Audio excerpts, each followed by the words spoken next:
Who that, baby? Where my Saints fans at? Y'all better load in. We can talk that shit. He know who I am, ain't had to say my name. Stack it up like Tetris, but this money ain't a game. Watashi kawaii, Week 1. I don't care if it's preseason. That's a W, baby. Where my Spencer Rattler doubters at?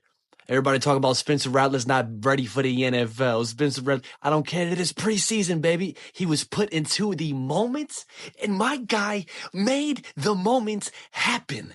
Do I wish we probably could have got a touchdown out of it? For sure. But I feel like Dennis Allen botched some timeouts at the end. So I will take a field goal to win it all day. I mean, Derek Carr, I get it, no big deal. I understand. They had the starters out there, they're not running the game plan, whatever. But the fact of the matter is, homeboy didn't score a touchdown. And that's the facts. All right. I'm sure he'll shake back.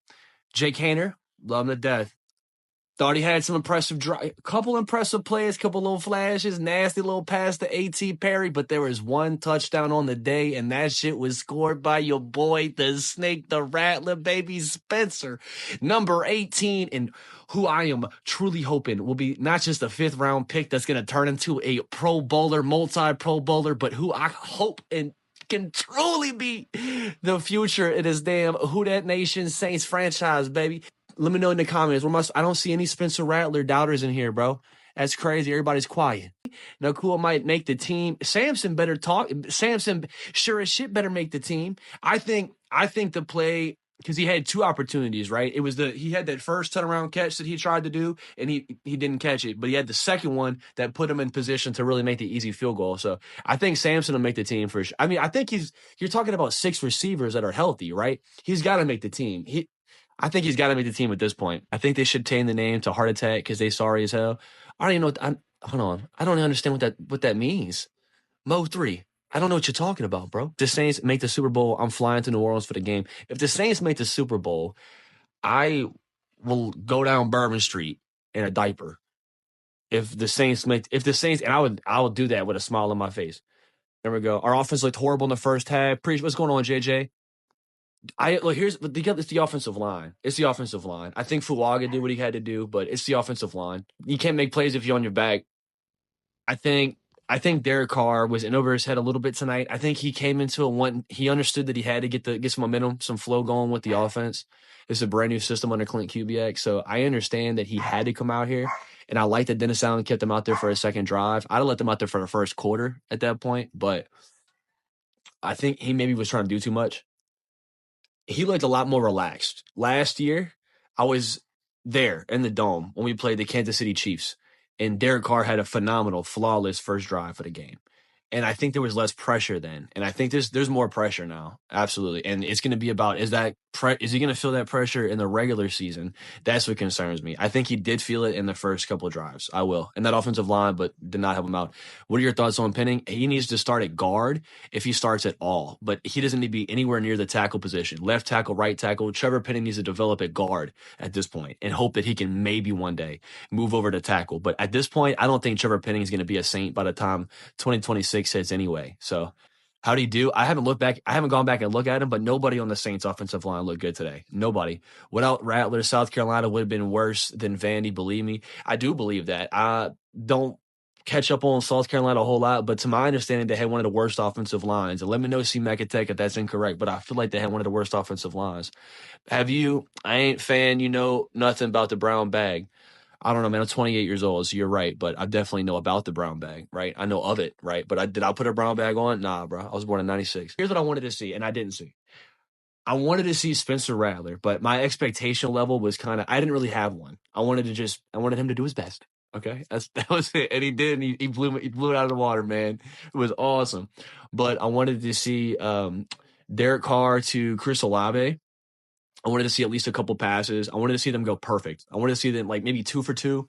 That's not what happened. I don't even know what it was, but it didn't look pretty, especially that one where I know he was hit off the right or the left side. Well, I went back and looked at it, but as he threw it, I still feel like it was an inaccurate pass, and he probably could have zipped it in. This is the first drive. I think it was the first drive. And Olave, it looked like maybe there was he was questioned if he was supposed to turn left or turn right, but it didn't matter because Derek Carr missed him anyway, which I get he was hit, but just stuff like that, just a lack of chemistry. I felt like there wasn't that it just felt like last year between the two, and I didn't want to see that. That was the number one thing I wanted to see today, and I didn't see that. And then I wanted to see offensive line at least not being complete shit, and they were complete shit just about, which is trash. But defense is nasty. Brian Bresee hit a crazy spin. I did a little breakdown on that. If you go look at my page, you hit the follow button while you're over there. You know what I mean, but if you go over there, I did a little breakdown of that Brian Bresee spin. And that's what I'm most optimistic about coming in that I didn't expect. So I wanted to see flashes from defense. Awesome. There was Chase Young. I knew he'd probably get some reps. I wanted to see the secondary move around. I wanted to see a couple guys play in the slot. But that was something I didn't expect that. Ooh, huge. Brian Bresee looked fantastic. He looked phenomenal. And I thought he was a guy that maybe could be a big up the middle, right? He's known as a run stopper, especially back at Clemson. But his ability, the flashes he showed tonight to be a guy that can get to the quarterback. He didn't get him, right? He didn't sack him, but he put the pressure on Ritter. Ritter is shifty. That's one thing he does well. He made a college career out of it, man. He made Cincy relevant out of it, and he became a starter in Atlanta out of it, right? Like, he's still a very shifty quarterback who can squeak out the middle in a situation, as we saw. And Brian Bresee was pissed, and no one's going to kick Brian Bresee more than Brian Bresee about missing him, but it was a great play. Holker had that one fumble, right? And then we picked it up, and then he had that pass. He was on that drag route, and Derek Carr threw it behind him. And if Derek Carr would have threw it behind him, I think you'd have seen Holker get a big break. And then you've seen a couple plays a couple flashes in the second half as well. But those are a few that jumped out to me about Holker. I think he's a fun personality. I think he'll be on the roster come week 1. Absolutely. It's good that Saints got rid of Michael Thomas. He just kept taking money from him. Well, I mean, he's hurt. I mean, he did get the money. At this point, it's over. I'm just ready to move on. I wouldn't be mad if they brought Michael Thomas back on a year contract at this point, because we just got 6 receivers. It's a business at the end of the day. What do you think happened with the Justin Simmons deal? I know we low on cap. No, there's enough there. There's like $14.5 million in cap. I think Justin Simmons is going to probably go see out a couple other teams. But I think we're number one on his list. Absolutely. I think if you're playing college football at 25 and you're trying to recruit Justin Simmons to your team, you're a powerhouse. And he's got max interest, just about. He's got like 80% interest in the Saints, and we offered him a scholarship. And we're this close to going all in. All right. And if you play college football, you're picking up what I'm putting down. All right. That's where we're at with Justin Simmons, in my opinion. And I think he'll call us back, or we'll call him, and I think he'll get the money. I think he'll get the money he wants, because to my understanding, what I read, and this is just what I read, is that they knew the price for Justin Simmons whenever they brought him in to the facility, and then the visit went great. So whenever I hear that, and then you see like Dennis Allen kikiing and smiling in the post games, and when he's asked about it and everything, yeah, I think we're up there on his interest level, just like with Tyrann Mathieu. People didn't think we were going to sign him. We weren't going to make the money work, but it was pretty obvious he was mostly interested in us, and then he came back, man. I'm very excited about the season. I really think we will be breaking down walls. I think I agree with you. I really do. And not just from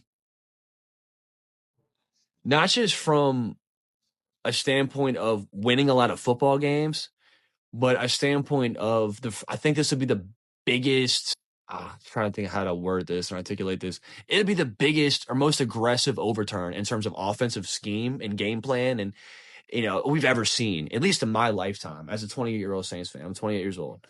So in my lifetime, at least for as far back as I can remember, for my favorite football team, this would be the biggest overhaul in terms of offensive game plan that I've ever seen as a fan. So, and I've seen it work with plenty of other teams. I'm sure we all have.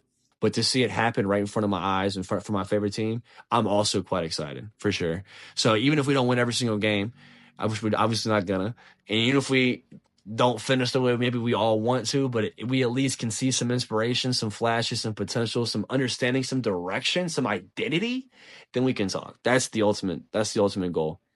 Both their backup quarterbacks looking good. The future is bright. Jake Haener looked a little nervous. He had to kind of settle in. He had that really big play to A.T. Perry before the half. He had a couple other plays too. I wasn't a big fan of him on the run.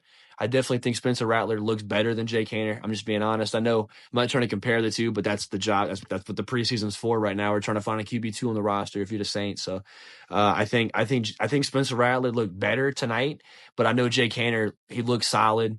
He had that opportunity with not a lot of time left, with like 26 seconds left or something right before the half. I love Dennis Allen's decision to go ahead and make a push and go ahead and roll with it.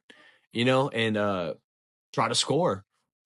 And Jay Canner made a big play, and they got 3 out of it. First half and second half was a good point. Like, you got to see 2-minute drills, like I said, 26-second drill with your boy Hainer, but they both made plays, man. Nathan Shepard got a sack that I think he split it out with Granderson, though.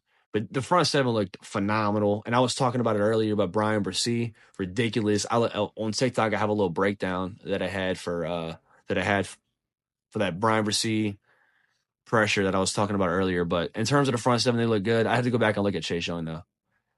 They were saying Clint has a similar play style that they ran at third. Yeah, it's just motion heavy. That's what it's going to be. It's going to be motion heavy. And obviously what we saw tonight, they're going to run the ball a lot. So I guess the question is, will Derek Carr play a series next week? So the question would be, do you throw him back out there? I think so. I think you got to have – Derek Carr's got to get past the 50-yard line.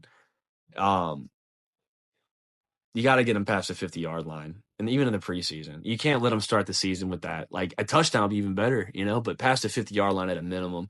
Even if you just put him out there for one drive and he doesn't get it, put his ass back out there week 3 for it, But I think you'll see Spencer Rattler out there before Jay Canner, and they'll just probably switch up the order, if I had to guess.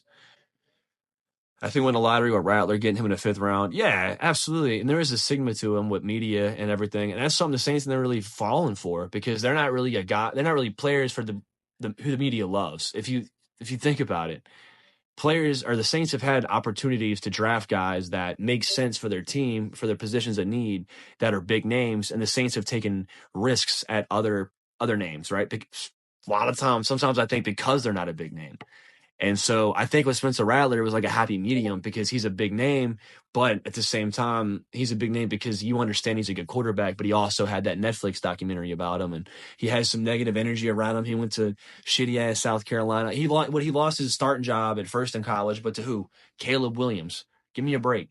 And then he goes and plays South Carolina, as we was talking about, with a mediocre-ass team. And then 5th round, he looked great. He looked pretty good in the combine, and I'm pretty sure he was player of the game for the Senior Bowl. But everything looked at him being at least the top, 3 rounds. 5th round was nuts. And for us to get him, solid. Love the energy Jamal was bringing, too. Could tell he was having fun out there. Yeah, especially with the offensive line. And it's something that I feel like I got to eat my words on, because I always said Jamal Williams looked good, but he wasn't Detroit Lions. They had a good offensive line. They made him look good in a lot of ways. He was in a lot of end goal situations, but he looked good today. Hey, make sure I go hit that follow button for me. We do appreciate that over here, man. We trying to do probably about 3-4 shorts, TikToks a week on here, on top of everything else, daily content on Facebook, YouTube, everything else. So the support's much appreciated, man. The likes, all that, and the bag of Zaps chips, man. We gonna keep coming at you. And if y'all just came through and y'all checked us out for the first time, every half, so for the last 4 years, never missed a game. Every halftime, we go live. It's high energy over on Facebook. We get real loud, so make sure y'all come through over there as well and show some love. We'd love to see you in there. But appreciate you guys. Stay safe. Be kind to one another. And as always, baby, who that? We that? Believe that? And I'm telling y'all, Spencer Rattler is that, bro. He's all that. He the truth.